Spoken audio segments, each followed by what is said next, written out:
अस्सलाम वालेकुम, मैं मोहम्मद अहमद नज़ीर और आज हम बात करते हैं 9th class physics chapter number 1। पहला लेक्चर है, ध्यान से सुनिएगा। कुछ भी समझ में ना आए तो आप लोग कमेंट सेक्शन में बता सकते हैं।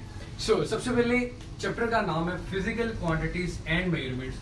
तो टॉपिक में जाने से पहले चैप्टर के नाम को क्लियर करते हैं, वो भी फर्स्ट लेक्चर में नहीं हो पाएगा, सेकेंड लेक्चर तक आएगा। तो सबसे पहले हम बात करते हैं कि अल्लाह ताला ने जब इंसान को बनाया, और ये मैं हर लेक्चर में कहता हूं, तो अल्लाह ताला ने इंसान को ये चीज कही कि मुझे पहचानो। अल्लाह ताला अपनी बनाई हुई हर चीज में मौजूद है। इस बात का मतलब ये है कि हर चीज के बारे में जानना अल्लाह ताला की जात के बारे में जानना होता है। इन जनरल अगर ये बात की जाए, the knowledge of nature, the knowledge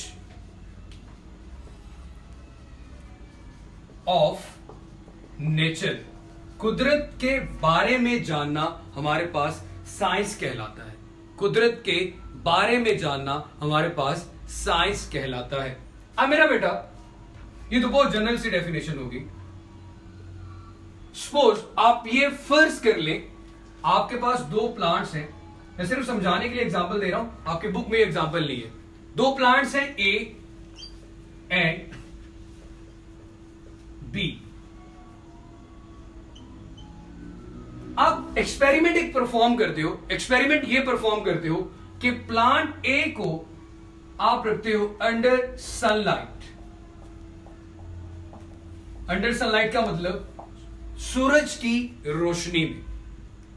दूसरा प्लांट बी है, आप इसको रख देते हो एक अंधेरे कमरे में, इन अ डार्केस्ट रूम, इन अ डार्केस्ट रूम। अब होगा क्या, कुछ दिन के बाद आप ऑब्जर्व करते हो कि वो पौधा जो आपने सनलाइट में रखा था वो प्रॉपरली क्या कर गया, ग्रो कर गया। और ये वाला पौधा गल सड़ गया, तबाह हो गया, डेड हो गया। क्यों भाई? हमें यहां से क्या पता चला? Sunlight is necessary for the proper growth of plants. सूरज की रोशनी जरूरी है किसके लिए? पौधों की ग्रोथ के लिए। हमने एक एक्सपेरिमेंट किया, एक्सपेरिमेंट से हमने ऑब्जर्वेशन की, ऑब्जर्वेशन से हमें नॉलेज मिला, ऑब्जर्वेशन से हमें द नॉलेज मिला। अब मेरा बेटा, आपकी बुक में जो डेफिनेशन लिखी हुई है, द नॉलेज वो इल्म गेन जो हासिल होता है, the knowledge gained through observations and experiments, the knowledge gained through observations and experiments, उसको क्या नाम देते हैं मेरा बेटा? साइंस। साइंस का observations and experiments is called science। उसको मेरा बेटा हम क्या नाम देते हैं? साइंस का। अब साइंस हमारे पास एक लैटिन वर्ड है, बिलाल बेटा हौसला रखिए। लैटिन वर्ड था सेंटिया, इंग्लिश का लफ्ज नहीं है, सेंटिया, जिससे ये बनाया गया है, ड्राइव किया गया है। और सेंटिया का मतलब भी क्या था मेरा बेटा? नॉलेज। सेंटिया का मतलब भी क्या है? नॉलेज। अब मेरे बच्चे, हमारे पास सबसे पहले, उस दिन भी बात की थी फर्स्ट ईयर के बच्चों के साथ भी, साइंस की ब्रांचेस में डिवाइड होने से पहले, physics, chemistry, biology, solid state physics, whatever जितनी भी ब्रांचेस की बात करते हो, इन ब्रांचेस से पहले साइंस को या फिर आर्ट्स को या किसी भी चीज के बारे में जो भी इल्म था, चाहे जमीन के अंदर क्या है, जमीन के बाहर क्या है, आसमानों में क्या है, कुछ भी है, हर चीज का इल्म एक सब्जेक्ट में होता था, जिसे मेरा बेटा हम नाम देते थे नेचुरल फिलॉसफी का। क्या नाम देते थे? Natural philosophy.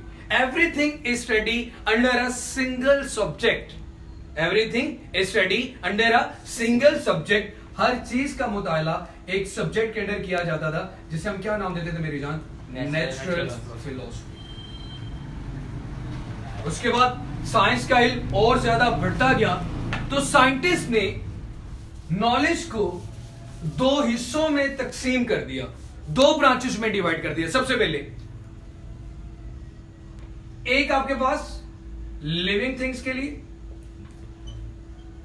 और दूसरा आपके पास क्या आ गया मेरा बेटा, non living things. In general देखा जाए तो कायनात में दो ही चीजें हैं मेरा बेटा, लिविंग थिंग्स और non living things.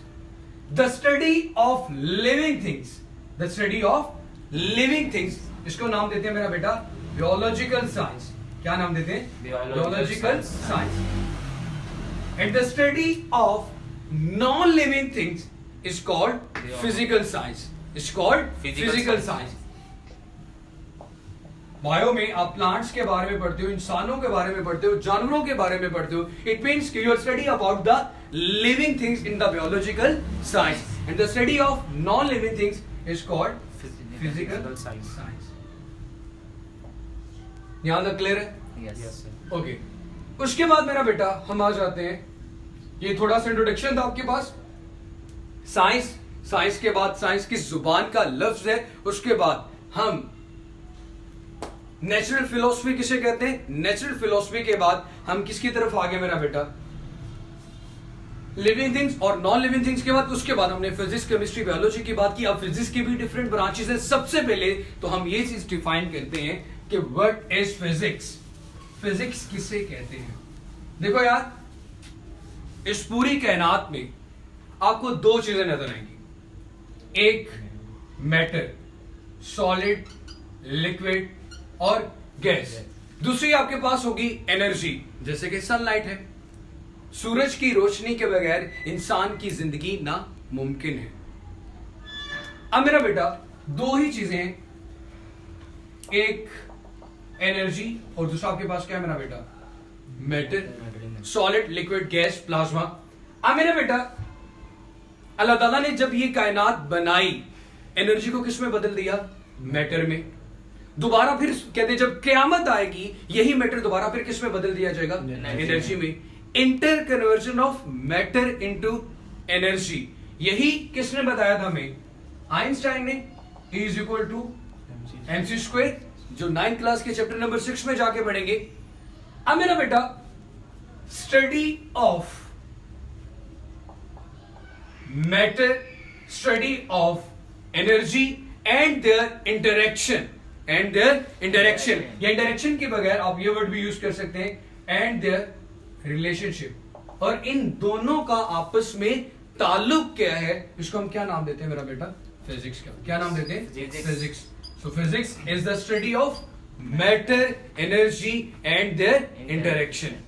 The physics of, या फिर physics is the study of matter, energy and there interaction. जैसे कि खाना बनाते हुए आप इंटरेक्शन ऑफ मैटर और एनर्जी का देखते हो। सब्जी है, गोश्त है, कुछ भी है, मैटर है आपके पास, हीट, एनर्जी उसको कैसे मिल रही है, तो इंटरेक्शन हो रहा है किसका, मैटर और एनर्जी का।